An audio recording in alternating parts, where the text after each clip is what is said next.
Assalamualaikum warahmatullahi wabarakatuh.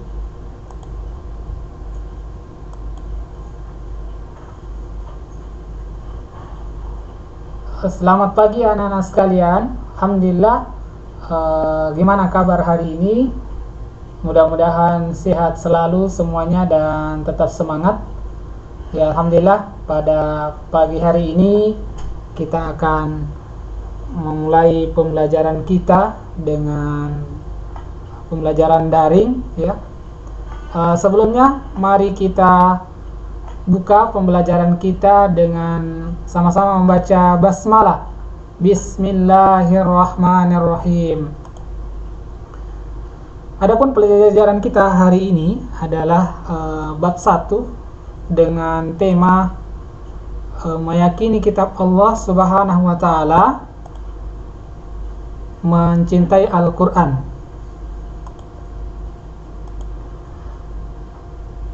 Tujuan pembelajaran kita dengan tema ini adalah melalui pendekatan saintifik, peserta didik kelas 81 mampu 1. Menjelaskan makna beriman kepada kitab-kitab Allah Subhanahu wa taala.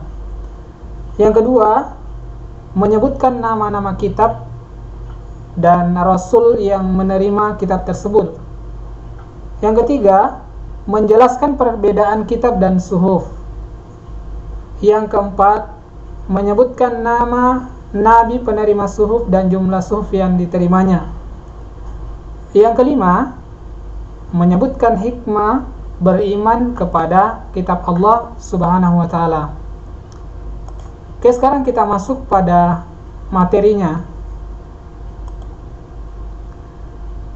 Adapun pengertian iman kepada kitab Allah Subhanahu wa taala adalah mempercayai atau meyakini dengan sepenuh hati bahwa Allah Subhanahu wa taala telah menurunkan kitab-kitabnya kepada para rasulnya.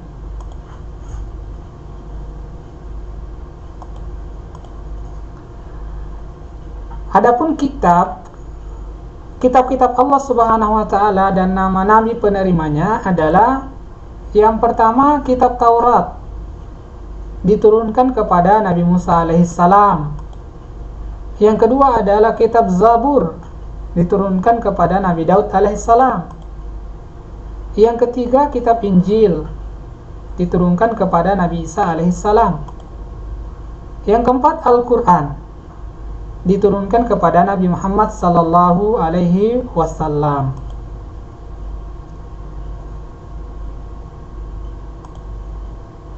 Kitab Taurat yaitu diturunkan pada abad ke-12 sebelum Masehi. Kitab Taurat ini diwahyukan kepada Nabi Musa alaihissalam. Ini adalah hukum syariat. Adapun bahasa yang digunakan dalam kitab Taurat adalah bahasa Ibrani.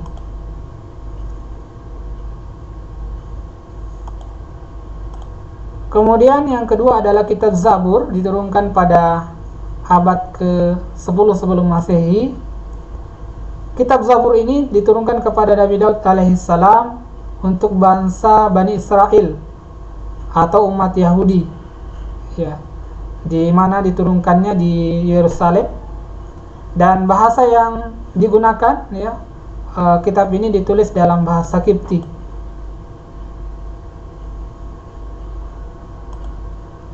Kemudian yang ketiga adalah kitab Injil, yaitu pada abad ke-1 Masehi. Kitab Injil ini diturunkan kepada Nabi Isa alaihissalam pada permulaan abad 1 Masehi. Kitab ini pada awalnya ditulis dengan bahasa Suryani.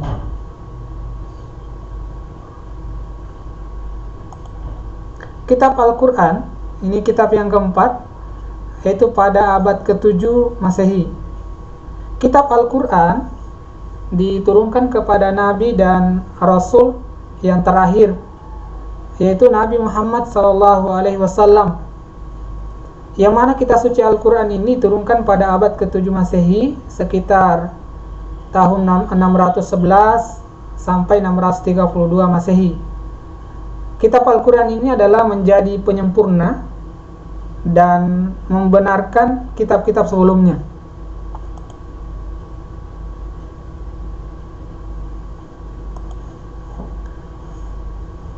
Dan Al-Quran ini memiliki pokok-pokok isi kandungan ya. Adapun yang pertama, kandungan yang pertama adalah akidah atau keyakinan, yaitu berisi hal-hal yang berkaitan dengan keyakinan seperti mengisahkan Allah Subhanahu wa taala dan meyakini malaikat-malaikat Allah Subhanahu wa taala dan sebagainya. Kemudian yang kedua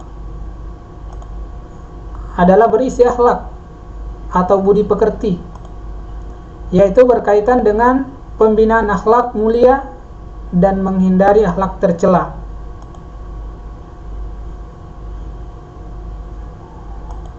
Kemudian yang ketiga berisi tentang ibadah, yakni yang berkaitan dengan tata cara beribadah seperti salat, zakat, puasa, haji, dan ibadah lainnya.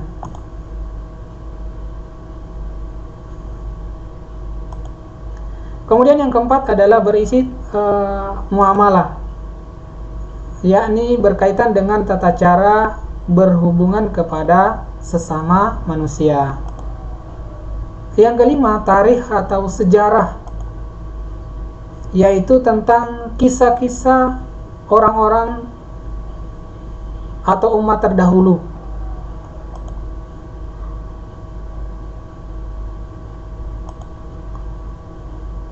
Proses turunnya Al-Quran, Al-Quran diturunkan secara berangsur-angsur, jadi tidak langsung turun satu kitab begitu ya, tetapi diturunkan secara berangsur-angsur dalam kurung waktu 22 tahun, 2 bulan, 22 hari, atau kurang lebih 23 tahun, dan isinya sebanyak 114 surah ya.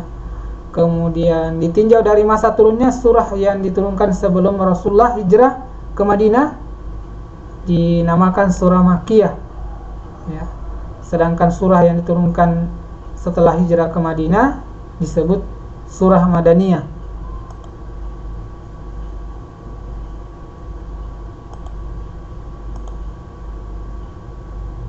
Kemudian selain kitab juga ada wahyu Allah Subhanahu wa taala yang berbentuk suhuf. Apa itu kitab dan apa itu suhuf?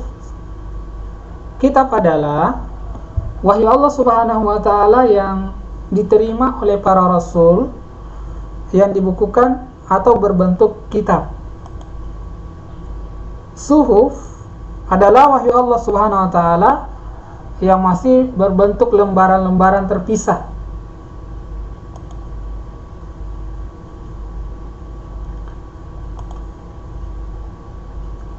Jadi kitab dan suhuf ini adalah wahyu Allah, dua-duanya adalah wahyu Allah Subhanahu wa taala. Apa perbedaan daripada kitab dan suhuf? Yaitu isi kitab lebih lengkap daripada suhuf. Kemudian bentuk dari kitab sudah dibukukan, sedangkan suhuf masih berbentuk lembaran-lembaran yang terpisah. Kitab biasanya berlaku lebih lama daripada suhuf.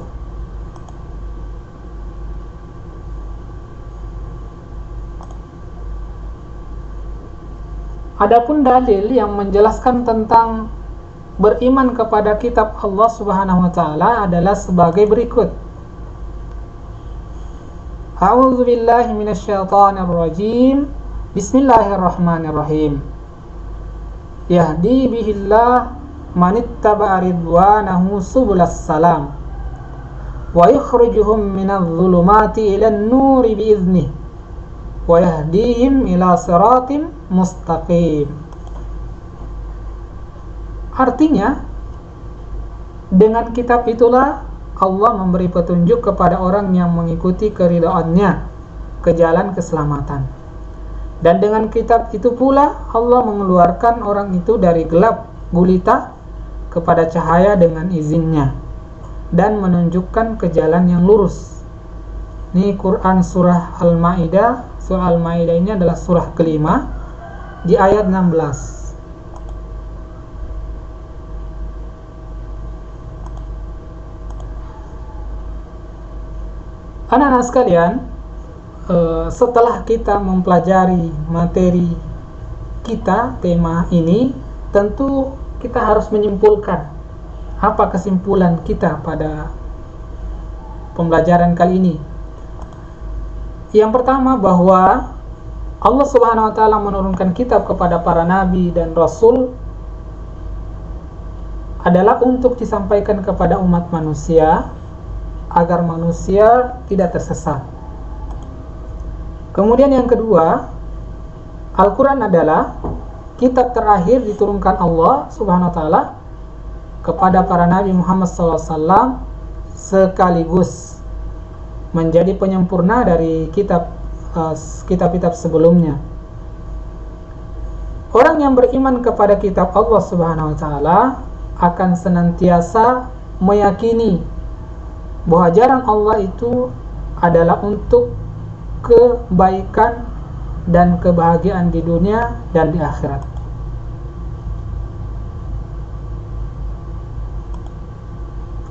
Ya, anak-anak sekalian, ini materi kita hari ini. Dan sebelum kita akhiri, saya akan memberikan tugas yang untuk dikerjakan. Kemudian pada pertemuan berikutnya diharapkan dikumpul.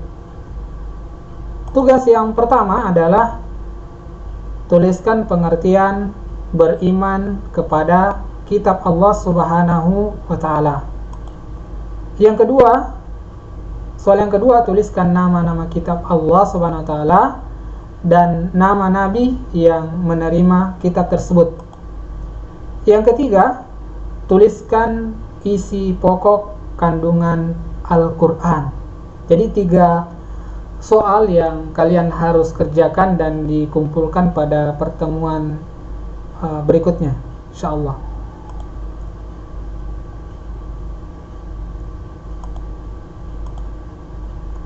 Alhamdulillah, ya.